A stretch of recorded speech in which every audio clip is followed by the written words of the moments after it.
बोलिए गणेश जी महाराज की जय हो। बोलो नारायण भगवान की जय हो। वैशाख मास 30वां अध्याय। आज हम कथा को विश्राम की ओर चल रहे हैं। 30वां अध्याय है। जय श्री राम। श्रुतदेव जी कहते हैं कि राजन, वैशाख शुक्ला की अंतिम 3 तिथियां, बोले कौन कौन सी? त्रयोदशी, चतुर्दशी यानी 14, पूर्णमासी यानी पूर्णिमा बहुत ही शुभ फल देने वाली है। 3 तिथियां पुष्करणी कहलाती है। जो यदि वैशाख में महीने भर तक स्नान न कर सके तो इन तीनों तिथियों में स्नान करने का हमें पूर्ण फल मिलता है। त्रयोदशी को संपूर्ण देवता इकट्ठे होकर जीवों को पवित्र करते हैं। पूर्णमासी के दिन संपूर्ण तीर्थ विष्णु भगवान के संग इकट्ठे होते हैं और 14 के दिन यज्ञ सहित सब देवता उन्हें पवित्र करते हैं। वैशाख मास की यह तीनों तिथियां अति शुभम हैं और अति फलदायक है। पुत्र पुत्रादि देने वाली हैं। जो सारे वैशाख मास में स्नान नहीं कर सका वह इन 3 तिथियों में अगर स्नान करके पूर्ण फल प्राप्त कर सकता है। यह इस प्रकार है। संपूर्ण वैशाख का महात्म्य बुद्धिमान श्रुति कीर्ति के आगे कहा हुआ। जैसा सुना देखा वर्णन किया गया उसको पूरी रीति से ब्रह्मा जी भी वर्णन नहीं कर सकते। पहले शिव जी ने कैलाश पर्वत पर पार्वती को यह कथा सुनाई तो 100 वर्ष में पूरी नहीं करी। और श्री विष्णु भगवान जगन्नाथ श्री नारायण के बिना इस कथा को कौन कह सकता है। सब ऋषियों ने मनुष्यों के हित कामना के लिए थोड़ा थोड़ा इस महात्म्य का वर्णन किया।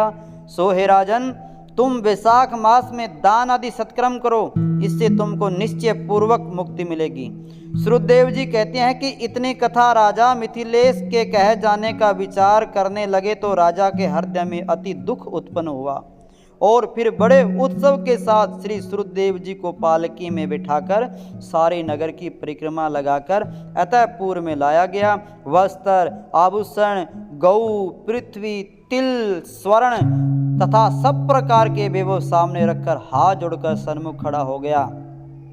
तब महातेजस्वी श्रुतदेव जी बहुत संतुष्ट होकर अपने धाम को गए।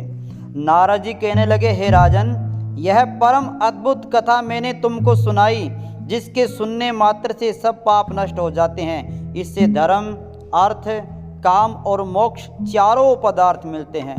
तब नारद जी के ऐसे वचन सुन महायशस्वी अम्बरीश के अत्यंत प्रसन्न हो नारद जी को प्रणाम कर विधिवत उनका पूजन किया। नारद जी राजा की आज्ञा लेकर चले क्योंकि वह श्राववश एक जगह ठहर नहीं सकते थे। इस कथा को जो पढ़ता है या सुनाता है वह परम गति को प्राप्त होता है। भगवान नारायण विष्णु की उस पर कृपा बनी रहती है।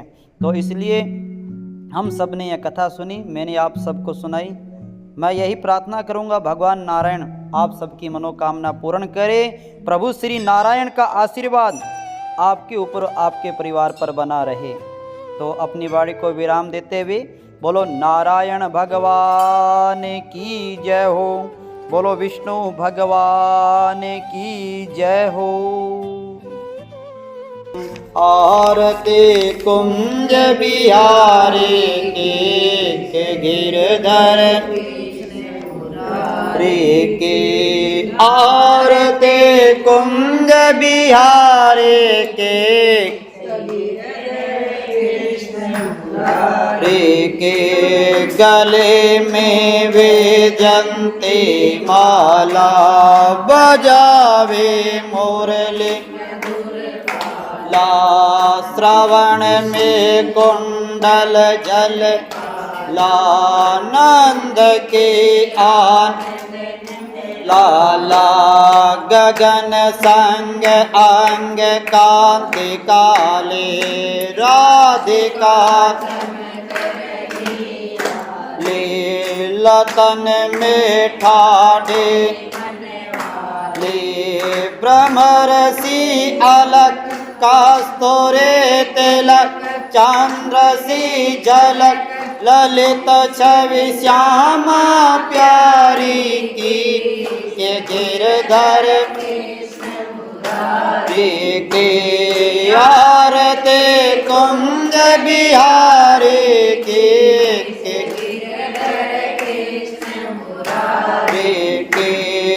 कनकमय मोर मुकुट बिलसे देवता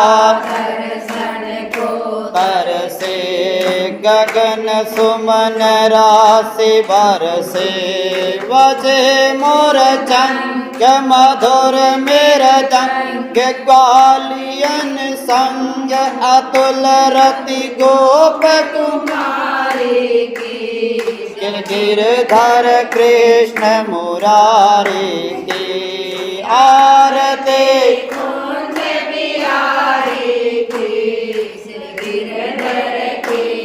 मुरारे जहाँ ते प्रगट भये गंगा सकल मन हारिण श्री गंगा स्मरण ते होत मोह भंगा बसे शिव से सजटा के बीच हरे अग चरण छवि श्रीमा प्यारे के गिरधर के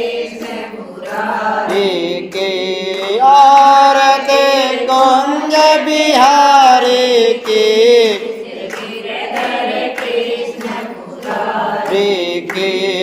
चमकते उज्ज्वल तट रेणु बाज रहे वन बेनो चहो दिस गोप ग्वाल दिनो हसत मृत मंद चांदनी कटत भव फंद टेर सुनु दीन दुखारे मुरारे के आरते कुंज बिहारे के मुरारे के बोलो नारायण भगवान श्रीमन नारायण।